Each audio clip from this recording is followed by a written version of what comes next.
ياه، عشت نص عمري مخدوعة في جوزي، وفاكرة اني كنت متجوزة راجل بيقدر يجيب القرش من بق الأسد، بيعرف يتصرف ويحقق لي كل اللي بتمناه.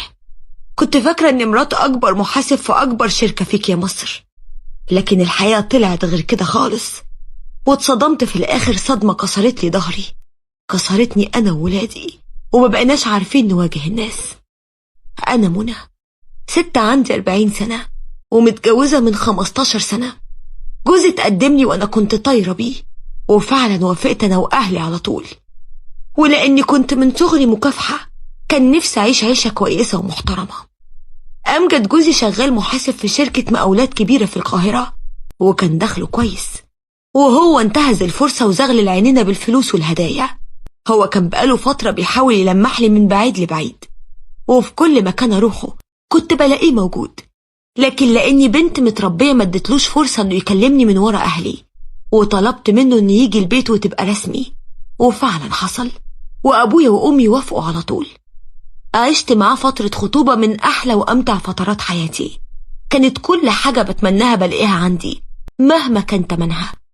ما اكدبش عليكم، ما كانش بخيل خالص، بالعكس كان كريم لدرجة التبذير.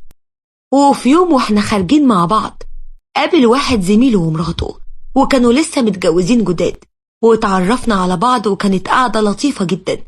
الرجالة بتتكلم في الشغل، وانا ومي بنتكلم عن الحب والجواز وازاي اتجوزت جوزها.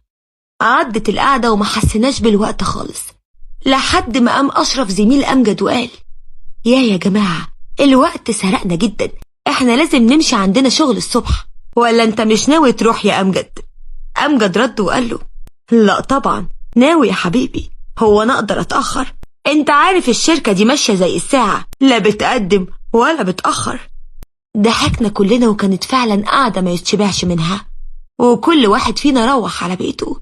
ولقيت بعدها أمجد بيكلمني وبيقول لي: ها يا منى، ايه رأيك في أشرف ومي مراته؟ قلت له بصراحة حبيتهم جدا، والقعدة معاهم ممتعة فعلا. قال لي: انا كنت حاسس انك فعلا فرحانة. عموما يا حبيبتي، هم فعلا ناس محترمة، ولو حابة انظرهم انا ما عنديش مانع. وفعلا قوينا علاقتنا بيهم، وبقت مي من اقرب الناس ليا. وعدت الايام والشهور وجه ميعاد الفرح، وانا كنت اسعد عروسة موجودة على وجه الارض. كنت خايفة من فرط السعادة اللي انا فيها لا تتقلب جحيم في الاخر، لكن كنت بطرد شيطاني وبقول لنفسي: افرحي يا بت، هتلاقي راجل احسن واطيب من كده فين؟ وفعلا عدى الفرح، واحنا الاتنين من اسعد الناس.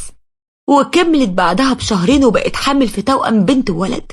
ما كنتش مصدقة، كان قلبي هيقف من الفرحة. يا على كرم ربنا، توأم مرة واحدة. أمجد فرح جدا بالخبر، وقرر انه يسميهم آدم وهنا. وفعلا جه اليوم اللي هولت فيه، وطلع للدنيا أجمل طفلين، هم آدم وهنا. وعشنا مع بعض حياة مستقرة بكل معانيها. ولأن الدنيا ما بتدومش على حال، يوم حلو ويوم مر. رجع أمجد في يوم من شغله مهموم، جريت عليه بخوف وقلت له: مالك يا حبيبي، ليه الحزن اللي في عينيك ده؟